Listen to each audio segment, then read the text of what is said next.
bagaimana jalannya pertandingan antara kedua negara ini, bagaimana peluang tim nasional Indonesia untuk lolos 8 besar. Kalau Erick Thohir bilang, kalau Anda berani tatap mata musuh Anda, maka itu adalah satu langkah menuju kemenangan.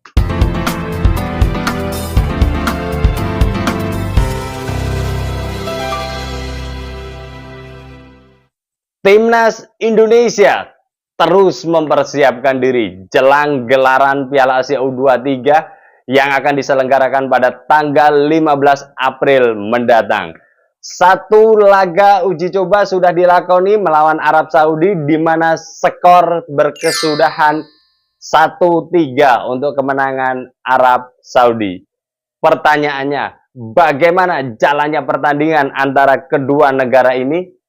Pertanyaan kedua, bagaimana peluang tim nasional Indonesia untuk lolos 8 besar? Menarik untuk kita diskusikan hasil dari laga uji coba antara tim nasional Indonesia melawan tim nasional Arab Saudi. Jika dilihat dari susunan pemain di babak pertama, tim nasional Indonesia menurunkan penjaga gawang Adi Satrio, terus kemudian di lini belakang Sintayong menggunakan 3 back, ada Ferrari, Rizky Ridho, dan Komang Teguh. Sementara back kanannya menggunakan Rio Fahmi, back kirinya menggunakan Doni Tripamungkas. Sementara itu di lini depan, di lini tengah, tim nasional Indonesia mengandalkan Ivar Jenner dan Arhan Fikri. Kemudian di gelandang serang kanan, Witan Sulaiman, gelandang serang kirinya ada Rafael Struijk, atau bisa bergantian kedua pemain ini, dan menggunakan satu striker tunggal bernama Ramadan Sananta. Jalannya pertandingan sendiri pada menit ke-18 Indonesia harus kebobolan terlebih dahulu. Kemudian pada menit ke-32 tim nasional Indonesia mampu menyamakan kedudukan. Babak pertama skor 1-1. Masuk ke babak kedua, Indonesia harus kebobolan lagi pada menit ke-58, skor 2-1. Terus kemudian mendekati detik-detik pertandingan selesai, tim nasional Indonesia harus kebobolan lagi sehingga skor akhir 3-1 untuk Arab Saudi. Jika kita lihat dari pertandingan tersebut, maka tim nasional Indonesia butuh pemain belakang. Ya, karena kalah dari Arab Saudi 3-1, artinya lini pertahanan menjadi concern utama, sehingga nanti pada pertandingan yang sebenarnya baik melawan Qatar, Australia maupun Yordania, Indonesia tidak menjadi lumbung gol atau tidak banyak kebobolan, ya. Nah, di sini butuh pemain yang mempunyai kualitas dan ketenangan. Pemain itu sebenarnya bernama Justin Hubner, ya.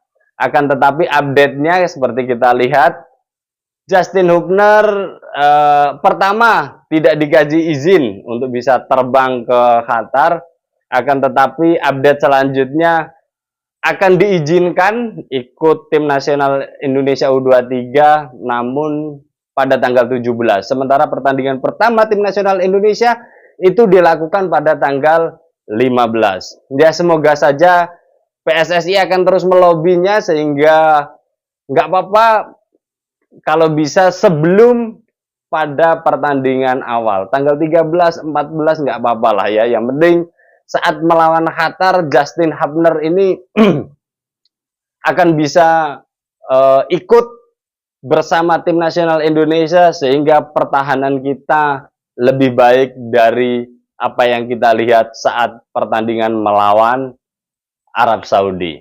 Terus kemudian di lini tengah, ya memang di lini tengah belum adanya Marcelino, sehingga bisa jadi Ivar Jenner sama Arhan Fikri ini masih belum menemukan pola yang pas. Akan tetapi sebenarnya tim nasional Indonesia butuh Marcelino. Ya, pemain yang lain memang kelasnya belum seperti Marcelino, terutama saat posisinya menyerang ya. Kalau Ivar Jenner itu kan sebenarnya posisinya lebih ke gelandang bertahan. Akan tetapi memang ya kita tunggu saja kalau Marcelino sebenarnya sudah mendapatkan izin dari klubnya, akan tetapi tanggalnya itu yang memang biasanya mendekati pertandingan pertama nanti, yang pasti sebelum tanggal 15. Terus kemudian sebagai bentuk poros di situ akan ada center back, terus kemudian pemain tengah, ada striker. Ada hal yang menarik sebenarnya ketika Sintayong mencoba Ramadan Sananta pada menit ke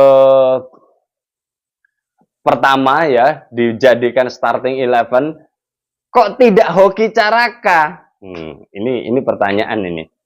Padahal beberapa pertandingan tim nasional senior, Hoki Caraka selalu diturunkan menjadi starting 11. Meskipun ya bermain 40 menit lah ya, tidak bermain full gitu, akan tetapi Hoki Caraka seringkali dikasih kepercayaan Sintayong. Saya kok ada melihat ini bagian dari strategi Sintayong. Jadi seolah-olah Ramadan Sananta ini disembunyikan, khusus dipersiapkan untuk tim nasional Indonesia U23 di ajang Piala Asia U23. Menurut saya, nggak tahu kalau pendapat teman-teman. Saya merasa seperti itu. Jadi selama beberapa pertandingan terakhir itu Ramadan Sananta misalkan pun dikasih menit bermainnya nggak terlalu banyak. Seperti pertandingan terakhir waktu menciptakan gol lawan Vietnam itu hanya diberikan menit sekitar 10-15 menit berada di dalam lapangan dan bisa menciptakan gol. Dan memang di lini depan tim nasional Indonesia satu-satunya yang kita andalkan ya Ramadan Sananta secara kualitas. Secara Hoki Caraka saya masih belum melihat potensi yang sesungguhnya atau spesialis kelebihan Hoki Caraka. Kalau saya melihat, nggak tahu kalau teman-teman sekalian atau bahkan mungkin Sintayong sendiri punya hal yang akan diproyeksikan untuk Hoki Caraka pada tahun-tahun mendatang. Akan tetapi saya masih belum melihat spesialisasi Hoki Caraka, terlepas dari dia masih muda, terus kemudian fisiknya oke, endurance-nya juga jalan, artinya dia selama bermain bersama timnas itu kan larinya ke sana kemari di lini depan ya. Terlepas dari dia dapat bola atau tidak, Hoki Caraka selalu tampil fit di situ. Tapi saya lebih melihatnya di situ. Jadi Ramadan Sananta ini kayak semacam kartu asnya tim nasional Indonesia pada gelaran Piala Asia nanti. Sehingga memang pertandingan-pertandingan sebelumnya saat kualifikasi Piala Dunia tidak banyak diturunkan, akan tetapi inilah momentum Ramadan Sananta.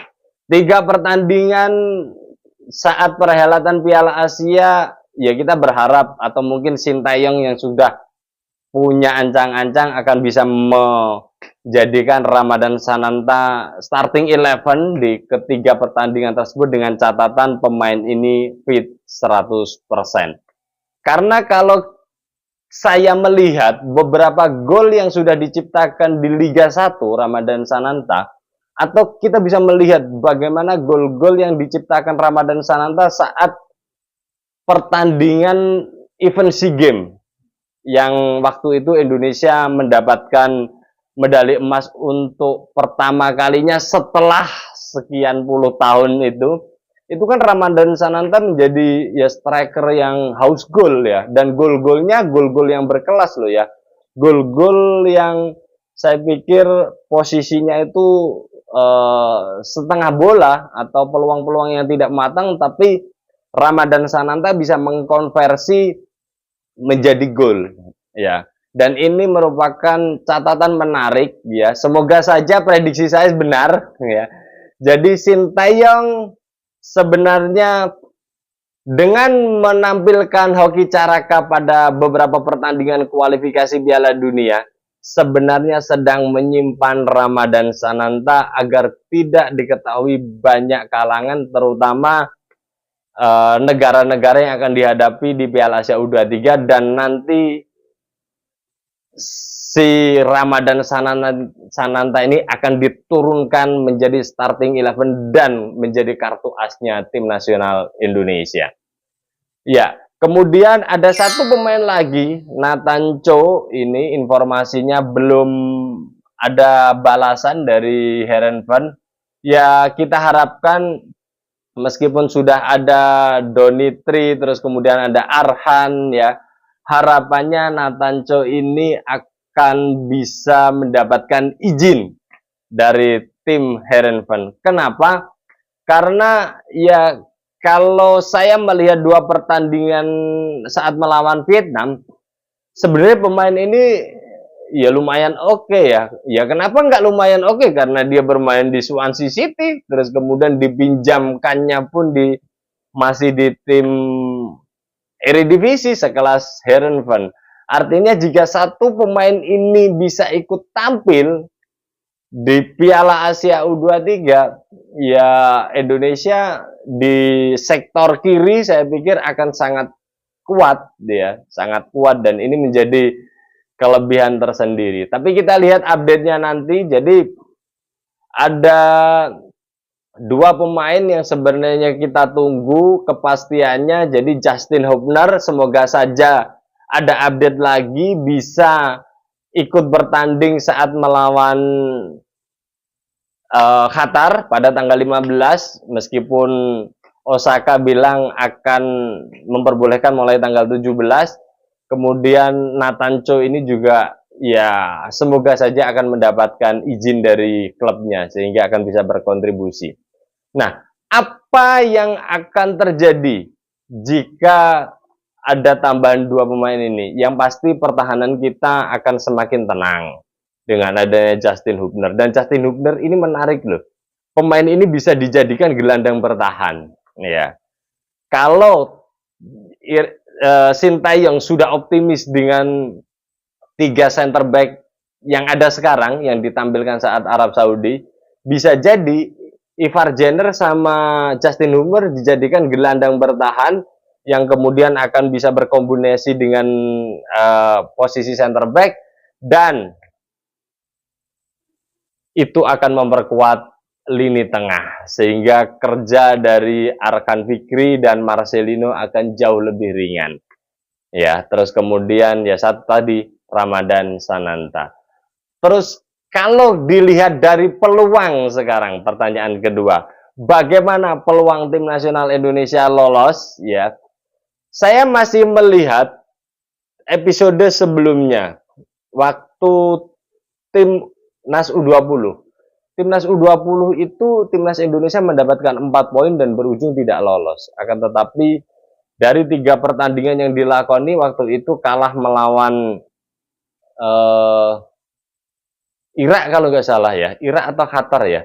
Terus kemudian seri melawan Uzbek dan menang melawan Suriah dengan skor 4. Nah, ketika mendapatkan poin 4 itu belum cukup untuk bisa meloloskan tim nasional U20 pada gelaran Piala Asia. Terus kemudian pada Piala Asia, ya, tim nasional Indonesia juga posisinya posisi yang tidak diperhitungkan, ya. Kalah 2 kali, menang 1 kali, terus kemudian lolos ke 16 besar. Nah, kayaknya cerita ini pun nanti akan hampir sama. Ya, kalau menang semuanya di 3 pertandingan, kok saya masih cukup realistis mengatakan tidak. Artinya timnas Indonesia akan mendapatkan 9 poin sempurna pada 3 pertandingan. Kayaknya kemungkinan itu kecil. Hal yang bisa dilakukan secara realistis seri. Ya. Kalau targetnya seri, berarti kan lini pertahanan dan gelandang bertahan harus kokoh. Ya, sambil sewaktu-waktu bisa mencuri poin melalui serangan balik. Itu. Dan itu harus dilakukan ketika targetnya adalah minimal 5 poin ya. Kalau di antara negara-negara itu, hal yang bisa realistis dilakukan adalah yang ngotot melawan Jordania, terus kemudian saat lawan Australia berusaha mendapatkan poin, dan melawan Qatar berusaha mendapatkan poin. Sehingga dengan adanya minimal 5 poin itu, tim nasional Indonesia bisa menjadi runner up dan bisa lolos ke 8 besar. Nah, ini yang menarik. Setelah laga uji coba tim nasional Indonesia melawan Arab Saudi ini, Sintayong masih optimis ya. Sang panglima perang ini ya, ini masih optimis bahwa Indonesia lolos 8 besar. Ada hal yang peluang ya, saya melihat ada hal yang masih bisa dilihat Sintayong dengan segala macam pengalaman Sintayong. Ada taktik, strategi yang bisa dimasukkan ya pada ketiga pertandingan nanti, sehingga tim nasional Indonesia di skor akhirnya akan bisa mendapatkan 5 poin. Ya. Ya, seperti yang saya katakan di awal, bisa jadi Ramadan Sananta bisa jadi kartu as ya, atau lini pertahanan yang kemudian entah itu dijadikan center back atau gelandang bertahan, Justin Hubner akan bisa merubah kekuatan di lini belakang, atau Nathan Cho jika misalkan pada akhirnya diizinkan ya, itu bisa menjadi fullback kiri, atau bisa jadi gelandang bertahan, atau bisa jadi back kanan. Akan tetapi lebih condong ke kalau tidak fullback kiri di gelandang bertahan. Jika itu ada, kayaknya tim nasional Indonesia peluang itu ada untuk lolos 8 besar. Ya.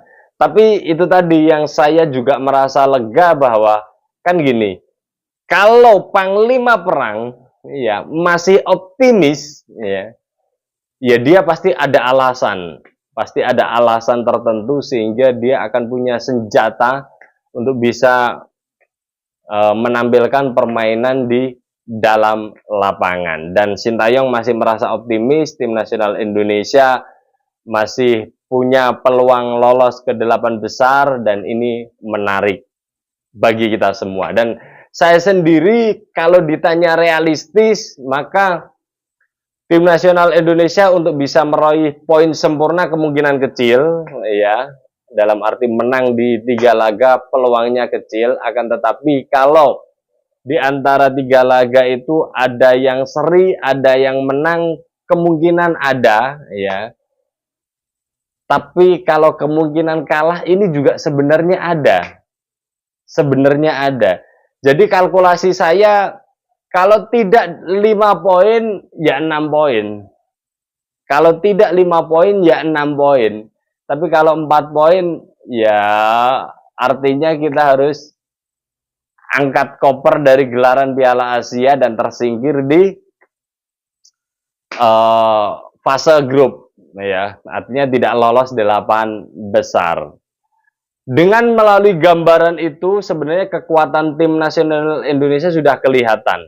Kalah 3-1 melawan Arab Saudi, dengan minus beberapa pemain yang belum bisa gabung langsung ya, ketika menjadi full tim dan sebagian besar memang sudah pernah bermain di level tertinggi di Asia, Piala Asia Senior waktu bulan Januari kemarin menjadi modal berharga bagi tim nasional Indonesia, dan itu akan menjadi fondasi bagi Sintayong untuk menata taktik, menata strategi, menata mental pemain. Dan kalau Erick Thohir bilang, kalau Anda berani tatap mata musuh Anda, maka itu adalah satu langkah menuju kemenangan.